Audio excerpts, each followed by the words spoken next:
Hey, everybody. Welcome. It's Coach Les and Mr. Yarwood. And we are here today doing mental health through martial arts and real talk. And I think, what is this, episode 42? 7. 47. Woo! 47. 47 weeks.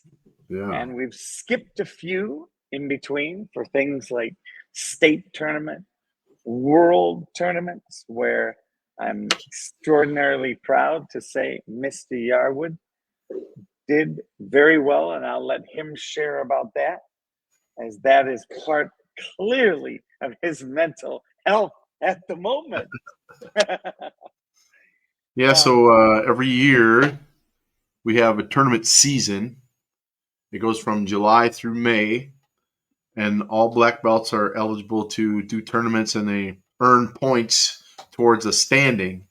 And then the top 10 people in their division in the world compete for world championships in Denver in July.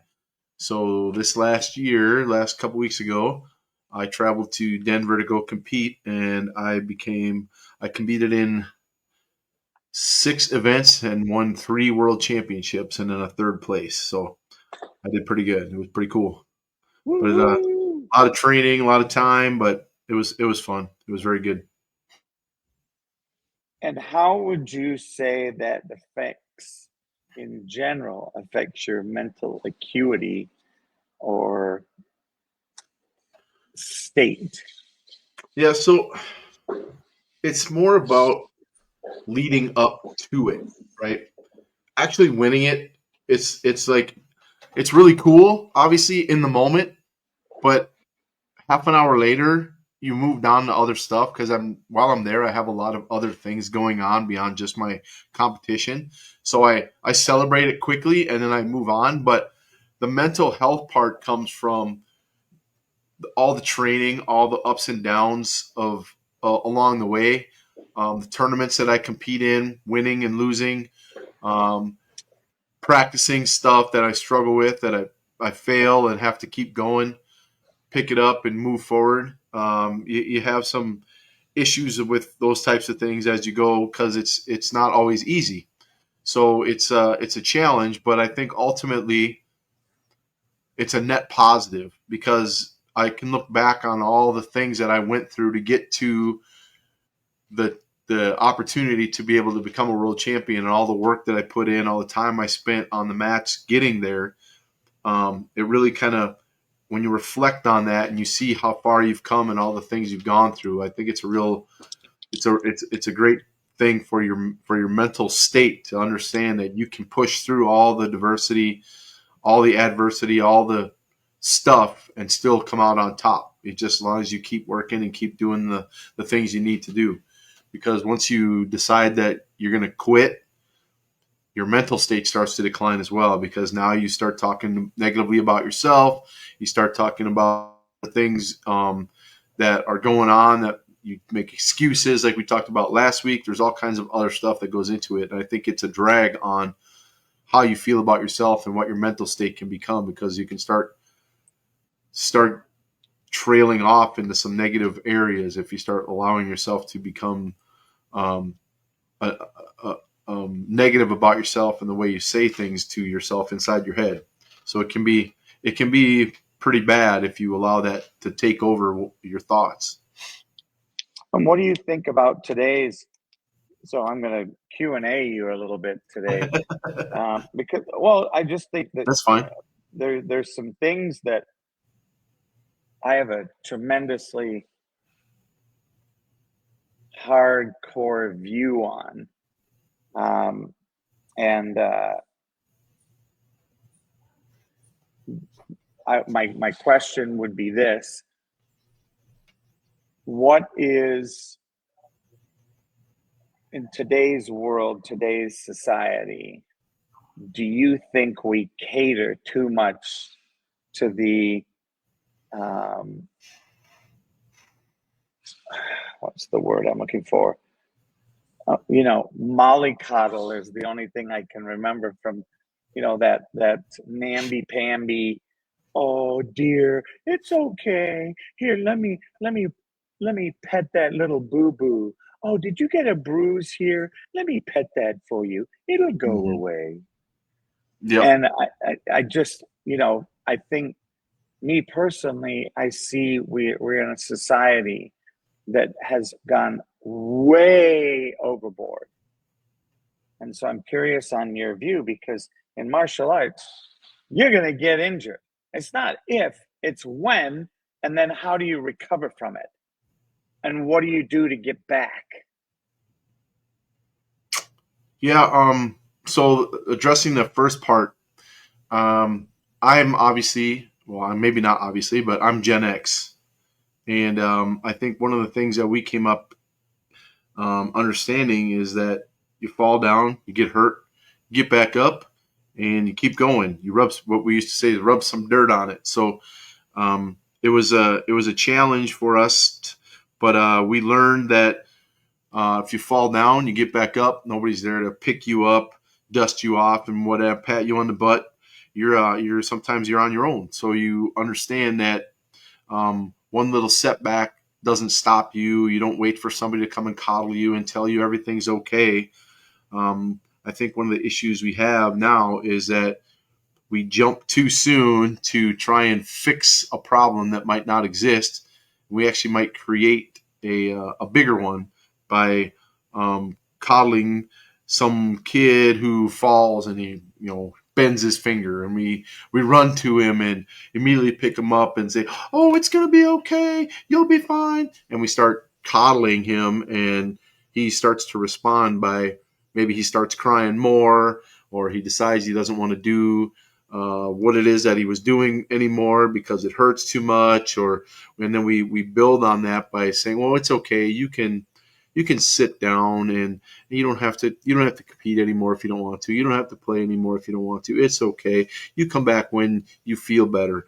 And by doing that, I think one of the issues that creates is a kid who doesn't have any ability to deal with his adversity because he's always surrounded by somebody who's willing to just coddle him and allow him to live in his feelings and deal with all that kind of stuff. And the problem becomes that he doesn't know how to handle something. So down the road, as he gets older, he runs into problems in school. He runs into issues at work, with his family, and he doesn't know how to deal with something that might come up for him to be able to understand that stuff happens, life happens, and we move forward and we keep going. So with them being able to handle a situation like that, they pick themselves up, they deal with it, and they move on.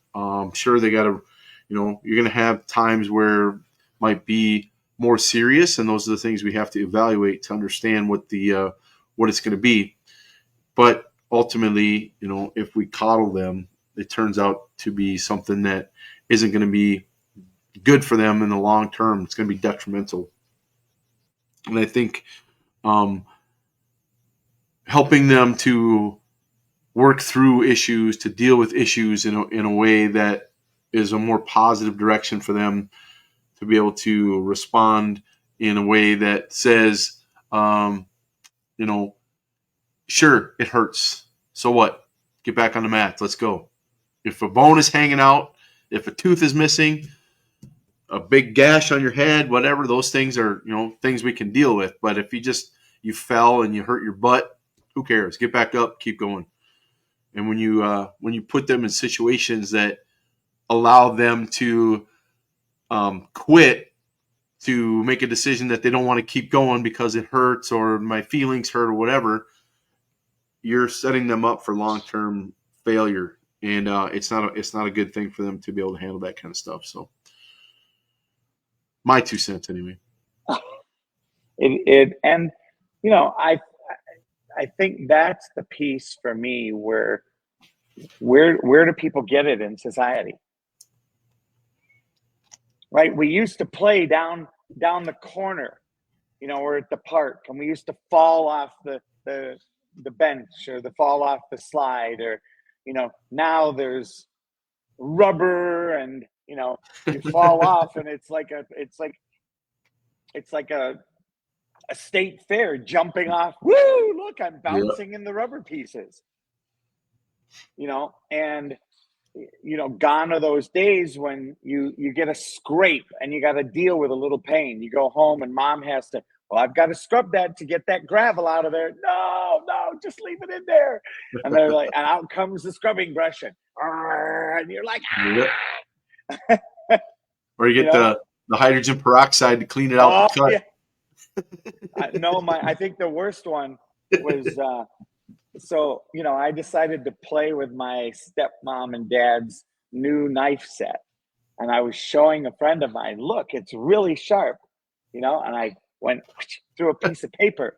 Well, he goes, oh, I didn't see it. Do it again. Well, now I'm operating with half the piece of paper. There goes the end of my thumb. Whoops. And I stuck my tongue. And I'm like, I cut the end of my thumb off. And he goes, what? I went, I cut the end of my thumb off. And he goes, I can't understand you. I said, look, gush, gush, gush, gush, gush, gush, gush, gush.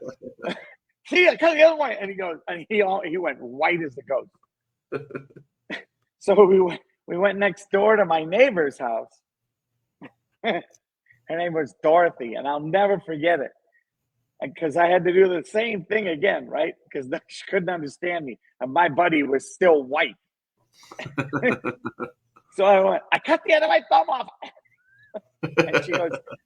And she goes, I'll be right back. And she goes and she comes back with this bottle of red stuff.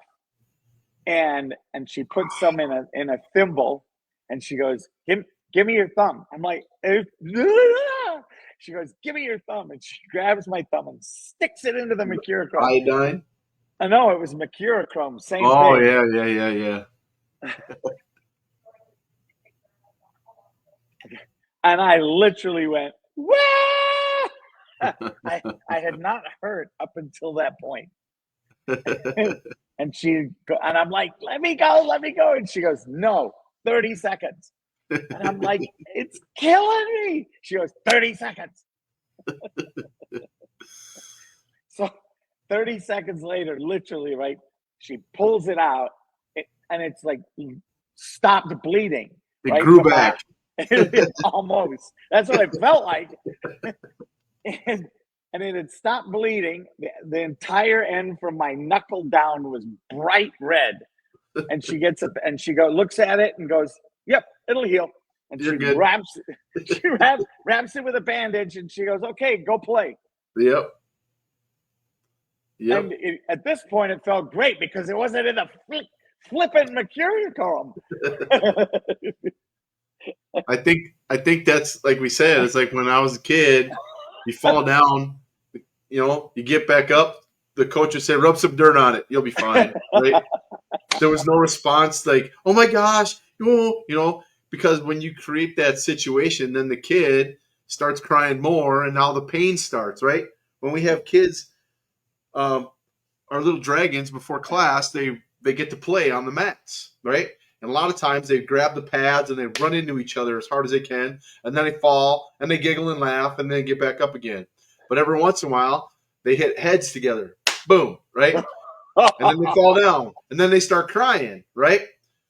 I don't allow my parents on the mat at that point. The kids are playing. I go over to them. I say, all right, get back up. You guys are fine. And I look at them, and I see like a little spot. And I said, is there blood? No. Anything broken? No. I said, then you're good. Go play. And that's all it takes. And off they go, right? Now it doesn't hurt anymore.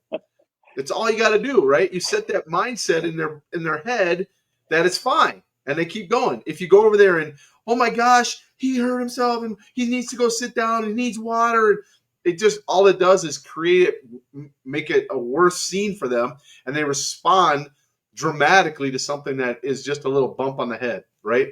When you create that problem for them, that's how they start to respond to all the things that happen to them. This huge drama, like, oh my gosh, it's the worst thing that's ever happened. I can't believe it, and they don't know how to deal with stuff. And that's where you get safe spaces and all these other things, because kids can't handle situations that are just normal life things that they should be able to just deal with and move on. Yeah, and it's, when we look at some of this stuff, right? People, the other day, yesterday, I heard something about bullying, and I have zero tolerance for bullying, and it's going to happen. It's not if, it's Yep. when. Yep. And 99.9% of the time, in my experience, it has to do with a kid that is dealing with some inadequacies and is trying to overcome them by being in control of a situation. Yep. And as soon as you take them out of control, they are worse than a scared cat, right? And it's a complete facade.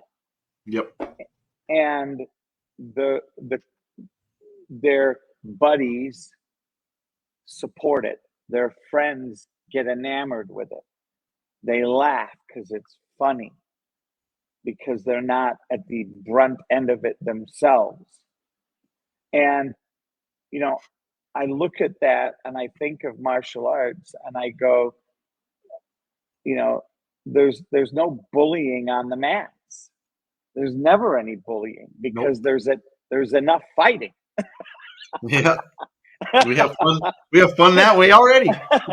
Yeah, so it's like there's control, and the control is relegated to the belts, right? So there's an order, there's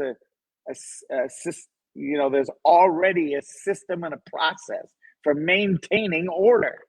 Yep. Now, some people would say, "Well, that's too much control. My son or my daughter needs freedom." And it's like, yeah, freedom to get into worse trouble, Yep. freedom to get, bullied and not know what to do in that situation. Mm-hmm. And, I look at all the stuff that you teach, and it's not about, somebody learning all these moves and everything so that they can fight. It's so that they can get away, because most of the time the bully will not expend the energy to follow you. Right? Yep. That's work. Yep. And they didn't sign up for work. So, I look at the training, and I look at what martial arts provides for young kids, and it also teaches them about being respectful of the knowledge that you have that gives you power, not to be abused. It's to be controlled and there as a defensive measure to basically empower you to not get into those situations or to extricate yourself from those situations as quickly as possible. Yep. We teach. So the physical to us is the last resort. That's the last thing we want them to do. We give them training enough to be confident in who they are and be able to walk in confidence and talk in confidence and be able to express themselves in a way that they are less likely to be a target of bullying. So that's their first defense, is that build that confidence in themselves to know that um, whatever a bully says or does doesn't matter. It has nothing to do with them. It has to do with what the bully is feeling and how he feels about himself. Because we found that bullies typically don't feel good about themselves, so they try and transfer that onto other people and make them feel bad so they feel better. And we talk about, say, we have kids that, well, I got called this name and that name. And I said, okay, so let's say they got called fat, right? I'll ask them, okay, well, are you fat? No. Well, then why does it matter? They called you fat, and they got a response out of you. That's what they were looking for. They didn't call you fat because you're fat. They called you fat because they want you to respond exactly how you did. They have control and you don't. What I told them to say, and I told them, so I did this exactly to them. I said, all right, I want one of you to call me fat. And they're like, what? And I said, say, hey, Mr. Yarwood, you're fat. And none of them wanted to do it. We finally got one brave soul to say, Mr. Yarwood, you're fat. And I said, thank you. I had a big lunch today. Right? And they all laughed and giggled. And I said, what are you laughing about? And they said, well, you made a joke. I said, no, I didn't make a joke. I had a big lunch. And they started to understand that my response wasn't to say, no, I'm not fat. My response was to accept it, self-deprecate, and it dies because that bully isn't getting a response anymore. The goal of the bully is to get a response from me. And if the response I get is, thank you, I had a big lunch, they're like, that's not what he's supposed to say. Right? Yeah. Or you're ugly. Oh, really? I'm ugly? Well, thank you. I appreciate that. And they don't know what to say because that's not the response they're looking for. Right? And it immediately de-escalates something. And they might try again and say something else. And you respond the same way. Eventually they give up because they're not getting what they want out of it. And when you build that confidence to be able to be self-deprecating and be able to accept things like that versus fight against them, you're going to win. And then people are going to stop bullying you because they're not getting the response they want. You're not a fun target for them. And it can immediately quell the bullying that's happening just by how you respond. You don't have to be physical. You don't have to do anything. And dealing with it in that way is one of the most successful ways of doing it. It's there's no response to it because no matter what they say, you just go, okay, thank you. And it's like, what? You're supposed to be mad. You're supposed to be yelling. No, why? It's not true. And I don't care. Yeah, it's a very interesting phenomenon when you don't give a bully the reaction that they're expecting. Yep. Because it literally it like befuddles their brain. Yep. And now they're caught because they're like, well, okay, now what? Yep. They're in the spotlight now. It's not the kid being bullied anymore. It's the bully because now everybody's like, okay, what are you going to say? And he's like, he doesn't know what to do because nobody said this to me before, and he loses power. Yeah. Yeah, it's I was not a bully growing up. I was a Dennis the Menace. And for me, that was, one of the ways that I survived because I was super young for my grade, right? And I went to a boarding school, at 5 years old. I was 5.5. And when I was there, they talked about the rules, and they made the mistake. They made the mistake of saying, "Hey, that property across the street is off. It's it's off limits. Don't go there. Don't go there." And don't go where? And for me, that was like putting a bullseye on it and saying, "Hey, this is where the fun's at." And and I'll never forget. I got the hand, I got the slipper, I got the switch, I got the ruler, I got a belt, I had it all within a matter of a month. And I didn't have to bully anybody.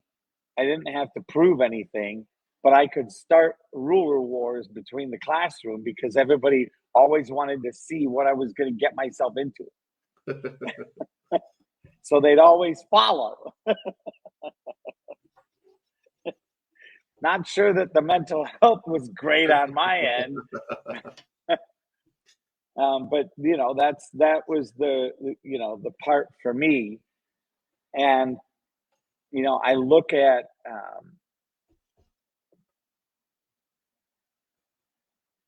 there, to me, there was still in that world, there wasn't communication that created an understanding for me to follow rules. Right? My mental health at that point was all about, hey, how do I break a rule, have some fun, and look cool to the older kids? Yep. Attention grabbing. Yes, big time. And, and even when I got punished, I didn't care. I was like, hey, I got punished. Whoa. I mean, I don't remember what I had to write, but I had to write something on the blackboard 1,000 times once. Didn't work though, did it? Because you don't even remember what it was. Nope. I will not. Not what? I don't know. So there's, you know, to me, that didn't do anything, right? It just took me off the court for, a few hours while I did it. Yep. Um, I look at some of the modalities and the things that you do for discipline. Um, Forgetting a belt, forgetting this, or leaving this behind, or messing something up, or talking, while the instructor's talking. And you have people, do burpees or push-ups, and I look at that and I go, for me, that then teaches something, and teaches a limit, and gives, an appropriate amount of, um, punitive damage. What I've started doing has been even more effective is I've had the student tell me what they should do to get it back. So if they leave their gear, it used to be they got 10 push-ups. Now I'll say, okay, you want your gear back. What do you need to do to get it back? And they're like, what do you mean? I say, you come up with what you're supposed to do to get it back. And then we'll see if we agree. So they have to come up with the punishment to, or actually it's the cost to get it back, right? Mhm. So maybe it's 15 push-ups. I say, okay, 15 push-ups. Let's do it then, right? Or they come up with something, so they 3 push-ups. Nope, I don't think that's a fair thing. Do you? Right? And I put it back on them, so they're understanding that there's consequences to their actions, and then we have to find out where is that area that is a good consequence for what you're doing, right? We don't want it to be too harsh, but we want it to be too easy either. So allowing them to come up with that, I think gives them an understanding that, okay, I have to be responsible for my things. I have to be responsible for my actions. And if I'm not, then there's consequences. And when they understand that, I think going forward, they start to realize that you do things you're not supposed to do, you're going to have a consequence, whether it's somebody else telling you or you have the integrity to do it yourself.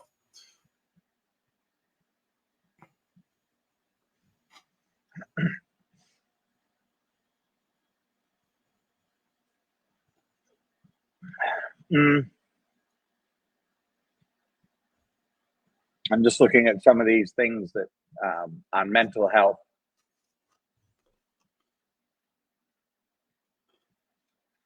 Oh, segment 3, cut the fluff. Why we need real talk. Break down the danger of toxic positivity. Yeah, this is not the age of Aquarius. Blowing smoke up your butt. Yeah, just be positive doesn't help kids with real anxiety. Men are taught to suppress, not express. Encouragement to speak truth. Confidence comes from real struggle, not fake smiles. Courage is admitting you're struggling and showing up anyway. Here's the thing: you can, and I've said this all along, and all of the coaching, even with adults that are afraid of things. It's like, you're okay. You can have that fear. and still do it anyway. Yep. I'm afraid of heights, and I jumped out of planes. Yep. And that's where you start to overcome those issues that you're having, because if you don't face them head on and you pretend, that's when bad things can happen, right? It goes from anxiety into depression into who knows where else, right? Because you're suppressing all that stuff and you're not dealing with it. And the only place it's bottled up inside of you, and it creates all kinds of problems, right? And then you put on this outward positivity, be happy, blah, blah, blah, when you're not, right? And when you fake it, it creates more issues, because now you're having an external struggle to put on a show to say everything's okay, right? And it creates more and more problems on the inside that can manifest themselves in many ways. And the worst being obviously where you just take yourself out because you can't handle it anymore. And Yeah, that's a real problem. do you remember the fake it till you make it? Have you heard Yep. that? Yeah. And that applies in certain circumstances. It applies in the keep going until you get there type of deal, Yep. right? It's something where not fake it till you make it, where you put on this beautiful show of happiness, and your parent just died, right? Yep. And you don't want to let it out, because that kind of stuff festers and Mm-hmm. creates issues. So being able to express yourself, being able to be in control of the grief. Yep. So I went through a course, and one of the courses taught us, as I'm a coach, taught us, when you're dealing with grief, be in control of the grief. Don't let the grief take you. So what that looks like is saying, okay, I'm going to sit and be present, get present, cry, spend some time.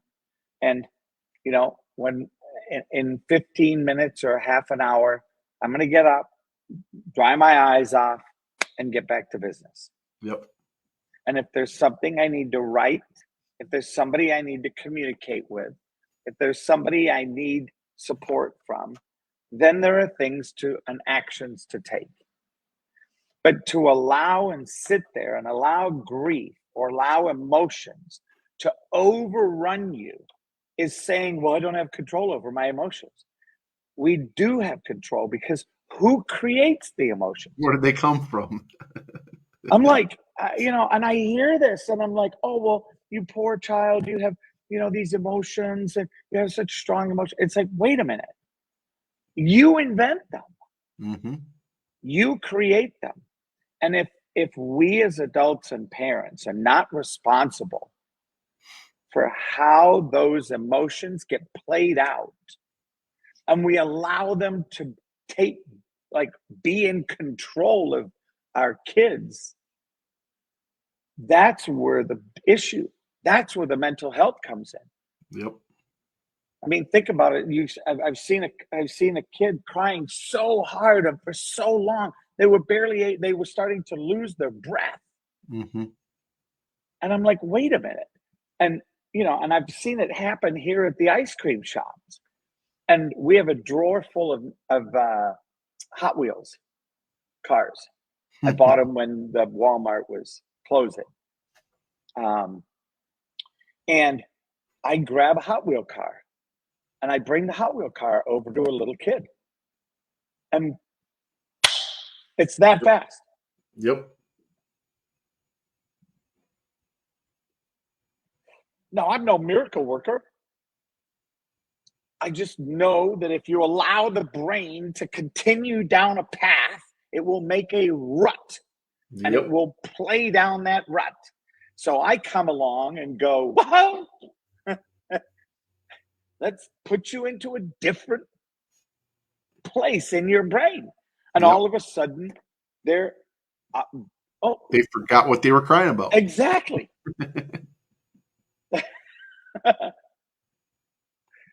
And it's, I say it's easy because at this point I haven't I haven't been able to defeat it. Like it just it just happens. I Yep. bring over the car. I mean, I brought 5 cars out to the patio today, and 2 of the kids weren't doing well. They were being loud and obnoxious, right? Something had triggered them. And I bring out, and they each get a little Hot Wheel car, and their whole mood shifted. They sat back down at the table and started playing with it on the table. All of a sudden, they're in control again. Yep. And the mom came up to me afterwards and said, "Thank you. We were being unsuccessful." Obviously.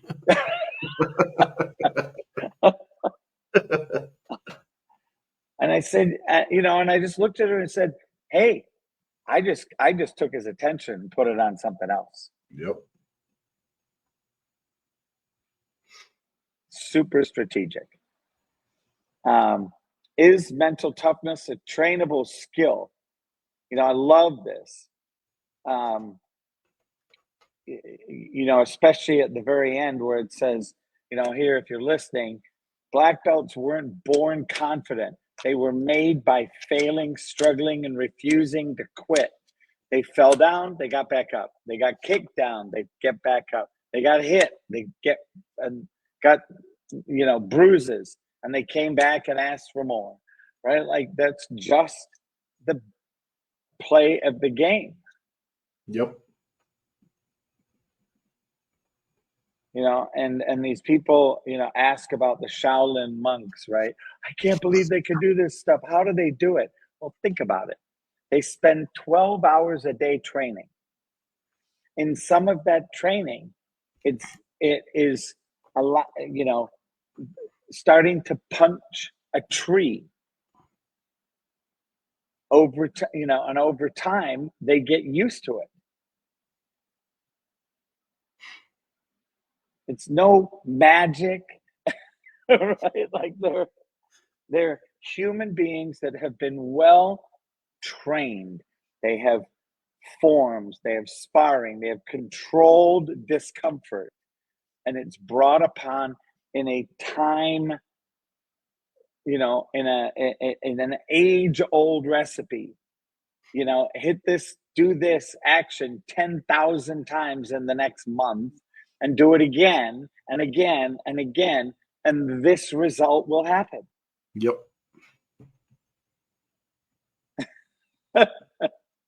It's how it works. It is. So,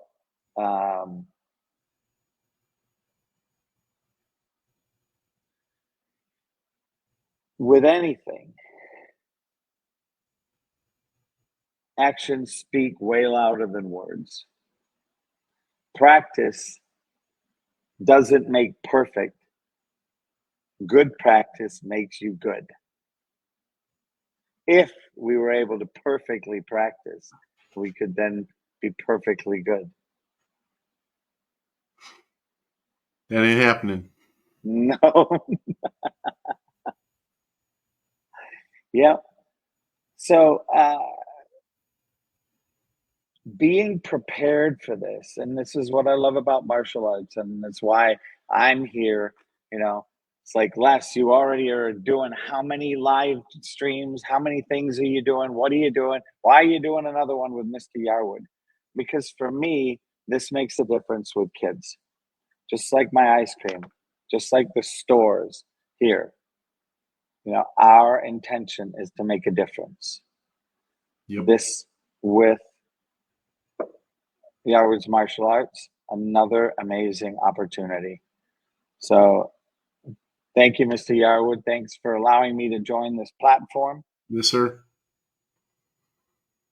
Any final thoughts?